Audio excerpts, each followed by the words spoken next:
Everyone needs a New Year's resolution. And I'm telling you guys right now, publicly, my New Year's resolution. So if I don't follow through on this throughout the year, you guys can totally call me on it. But I'm going to start a podcast. And welcome to the first episode of that said podcast. I'm going to call it the Docketcast. I hope you guys like that name.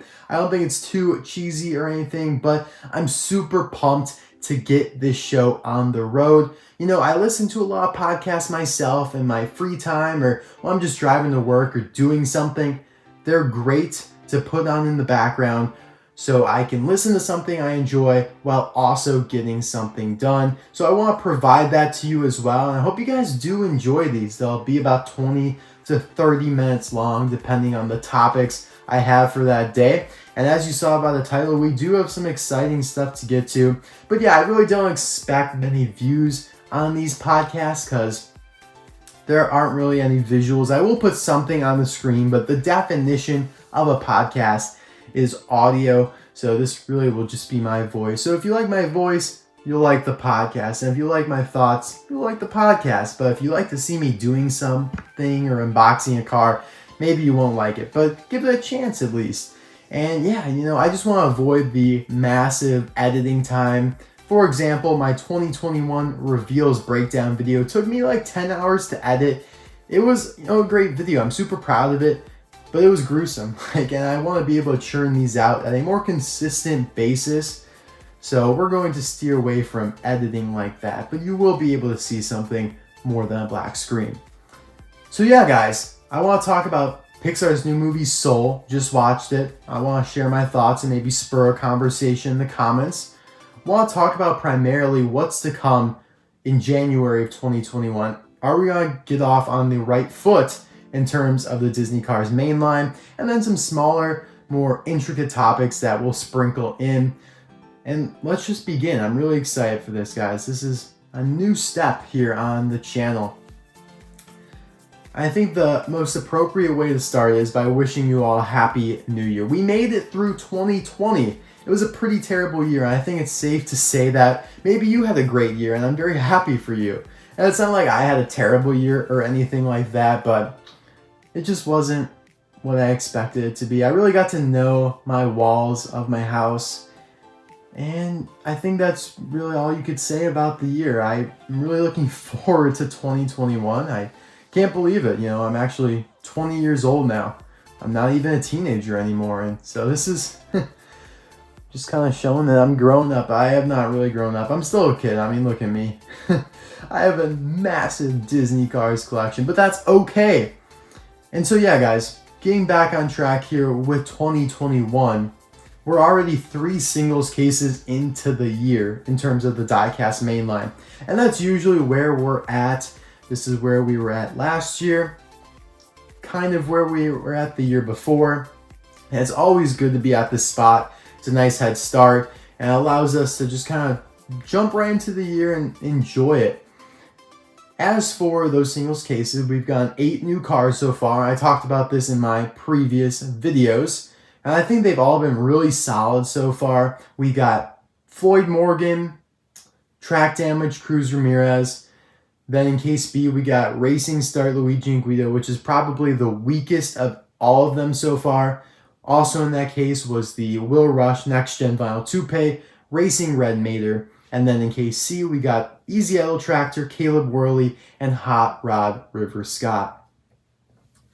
Now, in 2021 singles case D, which I do predict to release in January, so within a couple weeks here, should be coming any day, we should be getting a couple more new cars, including Ducky Fauntleroy and Racing Red Jackson Storm. Now, the reason why I'm predicting this is because they were revealed with pictures on Smith's website, which is a UK toy website.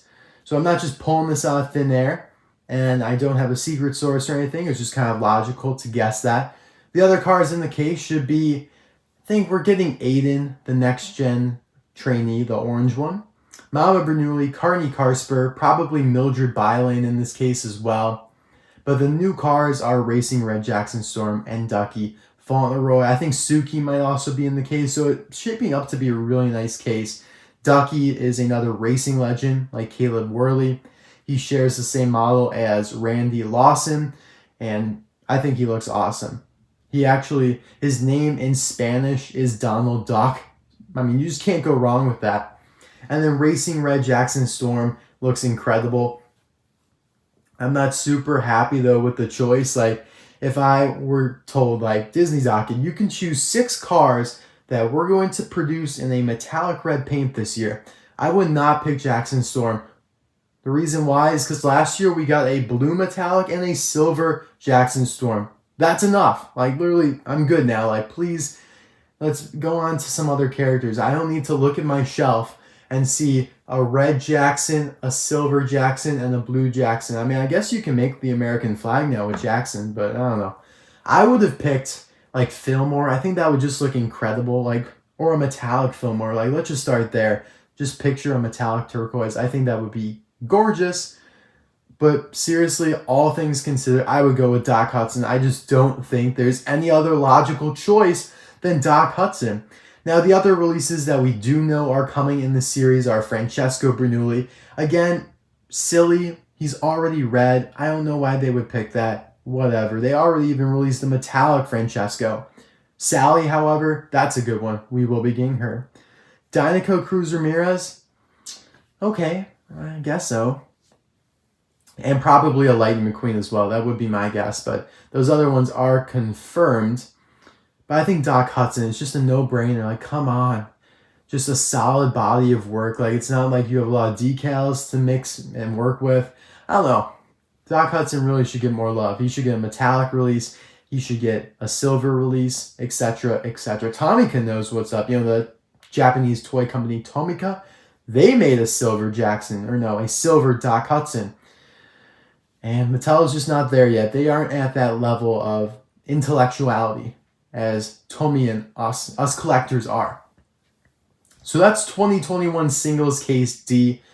And if history continues, it will show up in Australia probably, I'm just going to throw out a guess, January 11th. It's my mom's birthday, you know. What else can I say? That's when we'll probably see 2021 Singles Case D. And then probably a week to 2 weeks after that, we will see it here in the United States. Now, you guys might be like, oh my gosh, Disney Dog, I haven't even found Case A yet. Like, slow the heck down. I'm with you. The only cars I have found from 2021 are the 2-packs. I found all the 2-packs. That's cool. They're at Target. Pretty easy to find. For the singles, though, I've only found, I think, H.G. Hollis. I haven't even found Lightning McQueen. I found Jackson Storm, Smokey, Pushover, Raul Cerul is at like every store. It's kind of funny. You can count on seeing a 2021 Raul Cerul at every store here in the Midwest. And also, I want to know, Walmart's fallen into the depths of despair. I don't see anything there anymore. Nothing 2021 related. Target's really where to go. 2-pack singles, they're great. You know, they got Pixar Fest. They got micro drifters, mini racers. They got the Radiator Spring stuff. I've been really enjoying myself at Target lately. I found new mini racers 3-packs, which I unboxed in my recent video. So they've been good to me. But really though, I just keep getting remnants, so I can't really blame Target. I'm just late to the case. I guess I live in a very competitive area. So yeah, don't worry. eBay's there. I know it's kind of expensive, but you can buy from there. You can buy from Amazon. But the thing I always say is if you kind of get overwhelmed in the beginning of the year, just be patient. Mattel will always reissue cars. Like Will Rush is in KC too. He's back. So you get 2 chances for him. I'm sure some of these other cars will carry over into additional cases. And even let's say, I think Floyd Morgan is likely to pop up again in case M or something like that. So just be patient, guys. They'll all eventually come out. I probably have seen every single car ever released for the most part. I probably would say 95% of all retail releases I have seen in the store.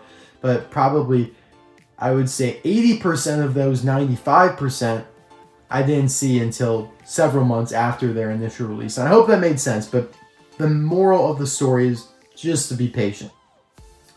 Now, if we really want to get ambitious with this first episode of Docketcast, we can get into 2021 singles case E. My prediction for this is, I think this will really be when stuff gets heated. I mean, all right, I'm gonna put a picture on the screen here. This is Robert Jam Jones. First of all, the name, wow, that's impressive. Love that name. This is the bassist from the Collar Pin in Sweet Tea's band. He looks so cool, honestly. And now the reason, again, I'm giving you a reason why I'm predicting this. Smith's website again, but this guy was added to the website after the first batch. So they added that first batch of case D, presumably. Then they added this one along with, actually, I think they added this one with Pat Traxon. And yeah, Pat Traxon. Murray Clutchburn might be in this case as well, or he might be in D. But Jam Jones probably will show up in E. And that's super exciting. We haven't gotten many pities lately, and it's great to expand on that band. So that's what we can look forward to in the first month and a half of 2021. That gives us 3 new releases at least. I do suspect there might be 1 or 2 more sprinkled in there that we just don't really know about yet. That might come in multi-packs. There's always that one multi-pack that just jumps out of nowhere. I think a couple years ago, the thing I love about podcasts, by the way, is that I can just digress. I don't feel bad about going on a little rant or a story because it really is just me talking. There's no time limit on this. I don't expect to get many views, so, you're here for the ride. Get some popcorn. A couple years ago, I think it was 2018, I'm on a hunt with my mom. We're having a good time, out for lunch. Before I go back to school, I was still in high school at the time. And I just look at my phone and I see somebody found this new Walmart 5-pack with Paul Conrad, the Next Gen bumper stamp. I'm like, what? I was frambombled by it. I was so taken back. I was like, wow. That's what I love about the hobby. There's always a surprise. That was not leaked anywhere. Nobody knew it was coming. It was found. Somebody found it, and that's the first time we heard about it. And I really do appreciate that. I appreciate that mystique. Will happen again. There will be more multi-packs, and even though most of the multi-packs as of late haven't had any new cars in them, I suspect that trend will not continue because they're just being silly by releasing multi-packs with no new cars. You're just wasting so much money. You could literally just repaint a car and get so many people to buy it, including myself. I mean, I admit I fall victim to stuff like that. I'm a collector. I'm a completist, as many official collectors would say. If you're a completist, you get everything. You complete everything. So that's all for 2021 predictions, for the next couple months here. 2021 singles case E. Let's say Valentine's Day. Give Mattel a little time to pump that one out. And then I don't know really what will come after that. We'll just have to wait for some more leaks. So, Soul, the Disney Pixar movie that was supposed to release in theaters this summer, I think. And instead, because of COVID and a lot of movie theaters aren't open, I think they said only 1/3 of movie theaters in America are open right now. Only 1/3.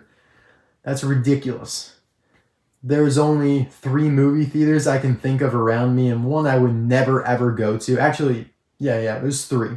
And one of them, I would never go there. So that basically, you're telling me that 2 out of the 3 aren't open. And that just kind of stinks. I mean, I know some areas are different, but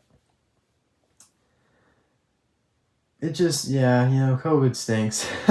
That's all I can say about it. Another little digression here. I really think things will get better soon, but I don't really want to talk about COVID here on the channel. This channel's for cars and Disney stuff. But anyway, because of all that, Disney released their new Pixar movie on Disney+. And I honestly was a little surprised by this. Reason being, when they had their live-action remake of Mulan, which also was supposed to come out in theaters, they said, all right, we're going to put this on Disney+, but if you want to watch it, you're going to have to pay an extra $28.99 for it, for premium access. I'm like, well, I'm not paying $30 to watch a live-action remake. I feel like more people would pay $30 to watch Soul, which just was free. It came with Disney Plus. If you subscribe to Disney Plus, you get Soul. Whereas with Mulan, you had to pay $30. Now, granted, Mulan is now for free on Disney Plus. Like, I don't know how long that $28 thing lasted, but it's over now.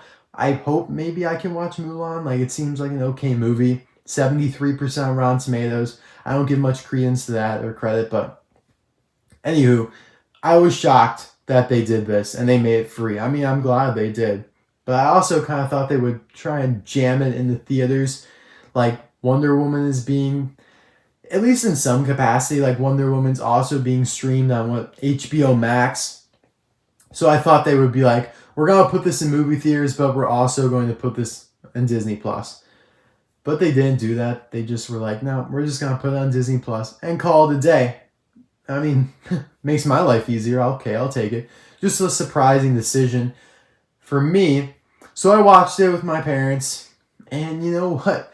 I watched like a little review of it beforehand, and so I told my mom going into it, I was like, this is the most adult Pixar movie you'll ever see, because that's what I heard in the review, and it was exactly that. Like, this is not a kid's movie.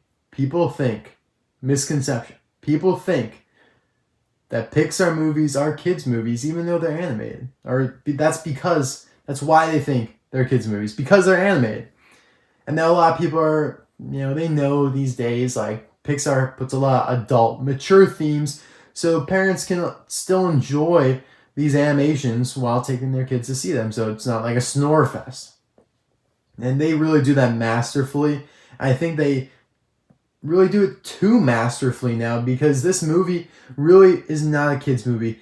The themes they deal with are death and what's another good word to describe it? It's really just death and sacrifice almost. I don't want to spoil anything for you guys. I might maybe go into a little spoilers because this is a podcast and you can just skip around. But what I'm trying to say is, it was a good movie, don't get me wrong, but it's very, very dark in times. I'm just going to say this.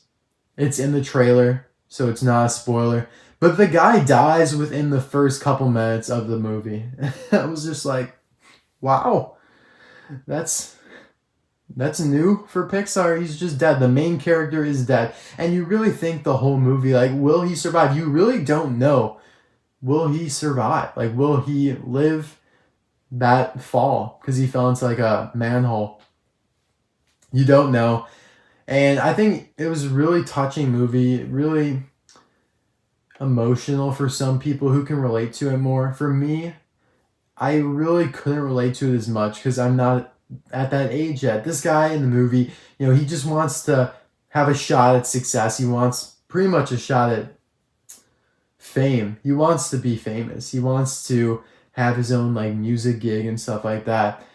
And he finally gets it and then he dies in the manhole. And so for people who maybe blew an opportunity or have regrets, like, this will hit home 100%. So that's why it's really not a kid's movie, because kids don't have any regrets yet. I mean, maybe, but generally speaking, they don't. So this is not a kid's movie. Just gonna put that out there. If you're a parent watching, just be wary. There are fun moments. There's a fun cat. I like cats. That's fun. But really, besides that, it's just a very dark movie disguised in an animation. I think that's key. Disguised in an animation is really what this movie is all about. I really enjoyed it, though. I give it like a 7 out of 10. Not my favorite Pixar movie by a mile, though. It would fall into the 20th percentile of Pixar movies if you were to ask me.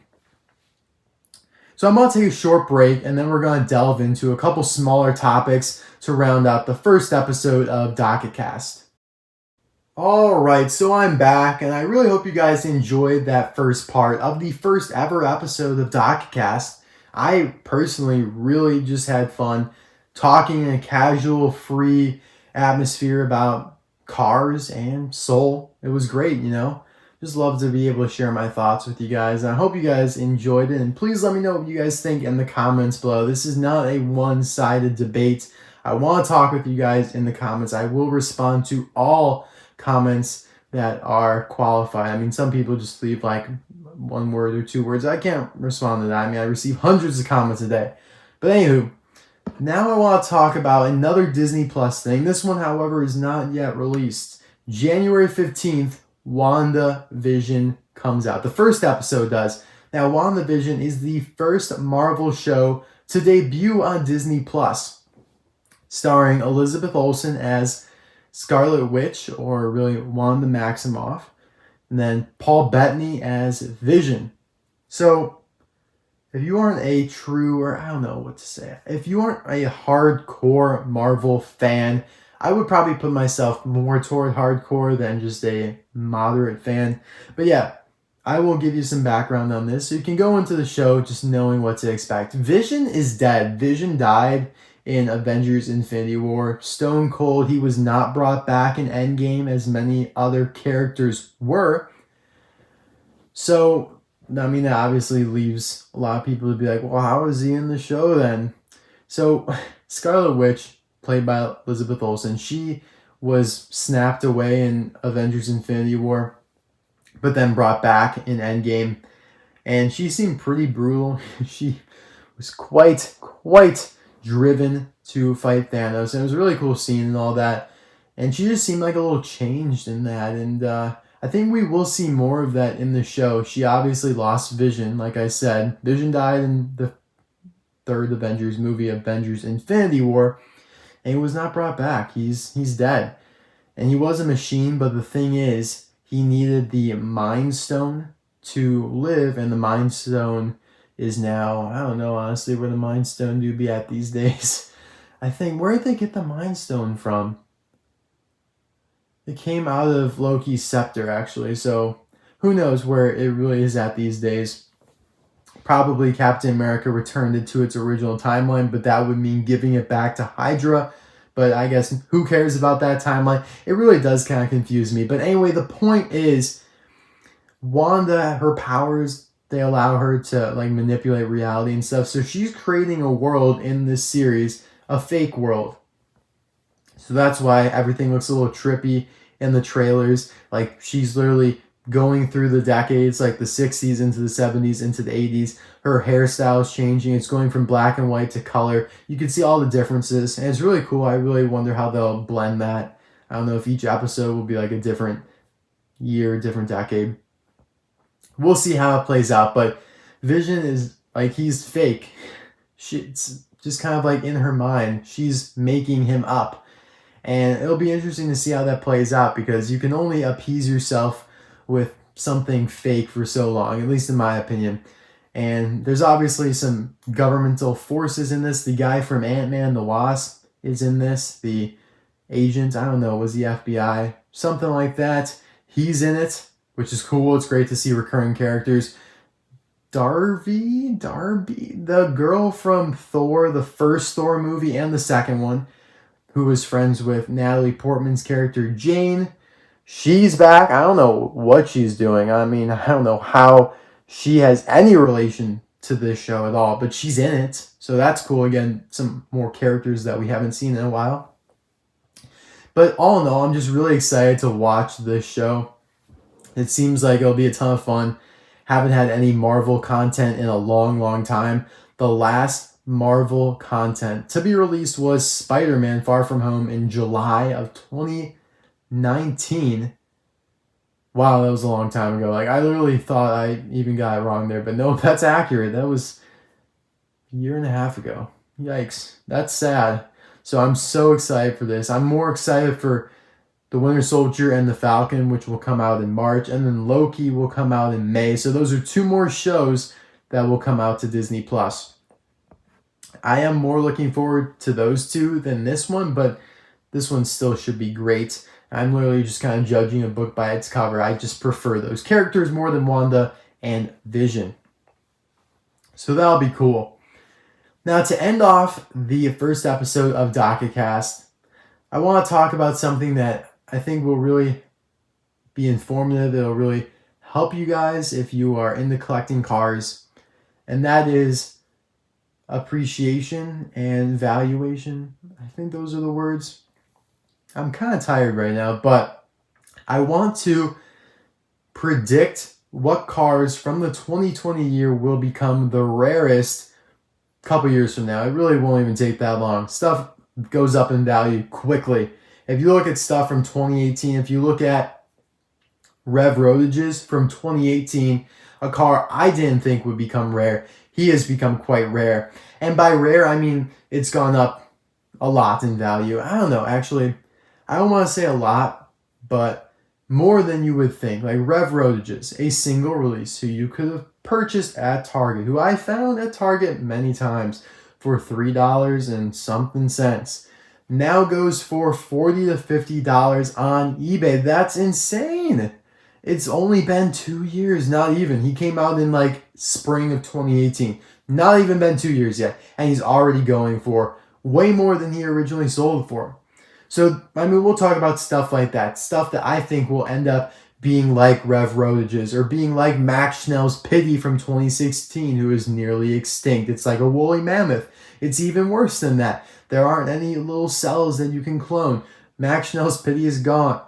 I don't even know what I'm talking about anymore, but you guys get the point. So we're going to go from month to month to month and just kind of speculate on this. And I hope you guys do value my opinion. I've been in this business for a while, so I think I'll be accurate on a lot of these. Not to be cocky or anything like that, but also don't invest in this and then come back to me 2 years from now and be like, Disney Docket, this still costs $5. Why did you tell me to buy this and invest in it? I'm not telling you to do anything. I'm just telling you what I think will eventually be worth more money in the future. So theoretically, yeah, if you really wanted to put all your eggs in my basket, you could be like going on eBay and buy all the stuff I say. I don't actually recommend that. January of 2020, we got cars like Noah Gochek, Silver Jackson Storm, Kurt with Bug Teeth, Silver Chick Hicks, and that was pretty much it. You know, there was also Trainer Cruz Ramirez in there, Metallic, Cal Weathers. I don't think any of these will really become that rare. The reason being they were all released in multiple cases, except for like Silver Chick Hicks. I don't think he was released again, but I think there were 2 of him in the case, however. And those are very important things to look at. How many times was a car released and how many were in a case? Very, very important. Because you might think like, wow, Silver Chick Hicks seems like a very popular car, but there were 2 in a case, so it just kind of deflates it. You look at a car like Metallic Hauling Gas, who was released in August of 2020, you're like, scavenger hunt, should be rare, right? He was in 2 cases, L&M, so not really. So I think January was kind of a slow year. Now, as we got into February, there wasn't much more besides case D, which actually, this is kind of a substantial case because one of the cars is already becoming extremely rare, and that is Fair Game. So in case D of 2020, we got Jonas Carvers and Fair Game. Jonas Carvers was in some other cases, so he isn't rare. But Fair Game was only in this case. I think, actually, no, Fair Game got carried over to E. So sometimes the rule doesn't even apply, but it is something to look at. Fair Game's already going for a lot on eBay, so I'm not even going to like include this in my predictions. But if you want to get Fair Game, you probably should, consider that now before he goes up even higher in value. There's only like 3 on eBay. Reason for this being, he was canceled in 2017, so people scooped him up. He was the last Demolition Derby racer to be released.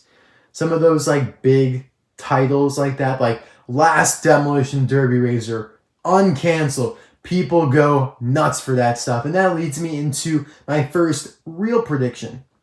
Josh Coolant, uncanceled. He was canceled in 2017 and then now uncanceled. Couple reasons for this. He was only in 1 case. Targets and Walmart stores in the United States no longer carry deluxes. And there was only 1 in a case. And he's already kind of rare. I mean, the case was not really distributed that well. I never found it in a store. So I had to get 2 online for about $15 each. I think in the next couple years here, we'll see that encroach on the $50 and then eventually up to the $75 range. This is a Bessie level deluxe. I'm serious. Like, this one will become quite rare. So that was pretty much it for deluxes from the year, in my opinion. Mr. Drippy, Rotor Turboski, the Dinoco helicopter, they might become a little rare, but they really weren't that desirable. Dale Ruffalo was released. I think there were 2 of him in the case, so he really won't become that rare. There's tons of them out there. I found him. So I really think Josh Coolin is the deluxe of the year. He wins that title. So now getting back to singles cases, in March we got E, which had Cupcake Lightning McQueen in it. This one will become rare. This was the only release of Cupcake McQueen, and it's a pretty iconic release, wouldn't you say? It's a funny scene in the movie, and I think he will go up in value as one of the more expensive singles from the year.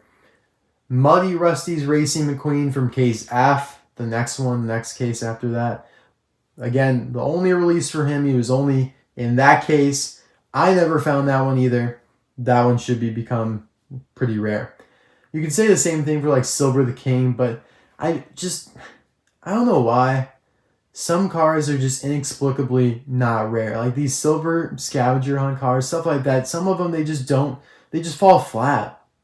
So I don't really have much faith in Silver the King. But some of these like bigger names, like you just kind of get lost and caught up in all the excitement, and you don't realize that McQueen is still a very, very popular character.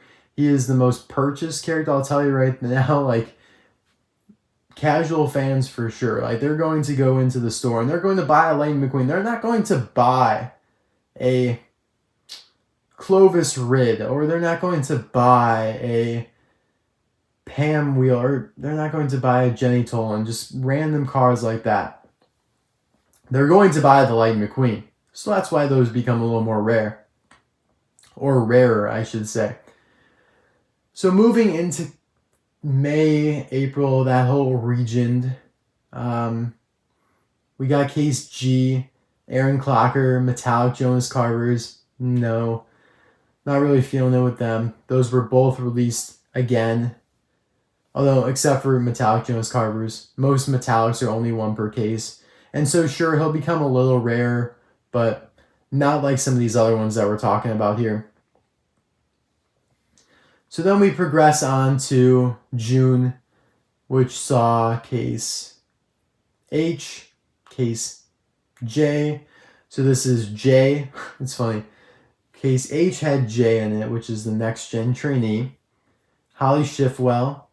We also got cars like Fimic Missile, Metallic Union Jack Ramone, Dirksen Diagostino, Airborne, Hank Halloween Murphy. Who do you guys think will become rare? Like, seriously, let me know your thoughts as well in the comment section below. Out of all these, I think Holly Schiffwell and Palace Danger Finn would become the rarer of the bunch here. Especially Holly. The Spies are just always popular. Like, if you look back in history, they've become very rare.